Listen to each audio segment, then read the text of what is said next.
दोन्ही बंधू एकत्र आल्यानं वज्रमूठ तयार झाली आहे. हिंदुत्वाच्या गोष्टी करणारे बरेच असतात. ठाकरेंच्या युतीवर दानवेंनी ही प्रतिक्रिया दिली, तर महाराष्ट्र मराठीसाठी दोन्ही बंधू एकत्र आल्याचं दानवे म्हणाले.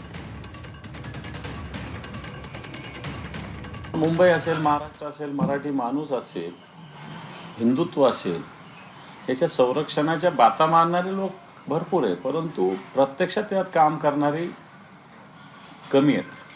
आणि म्हणून या सगळ्या धर्तीवर मला असं वाटतं मतं, जागा हा स्वतंत्र विषय आहे, परंतु एक महाराष्ट्राचा स्वाभिमान म्हणून माननीय उद्धवजी ठाकरे साहेब आणि माननीय राजसाहेब ठाकरे हे बंधू एकत्र येऊन जी एकजूट युती वज्रमूठ या महाराष्ट्राची, या मराठी माणसाची दाखवणार आहे. मला असं वाटतं येणाऱ्या काळात परिवर्तन आणि एक मराठी माणसाचा स्वाभिमान जागृत करणारी एक महत्त्वाची घटना ही ठरणार.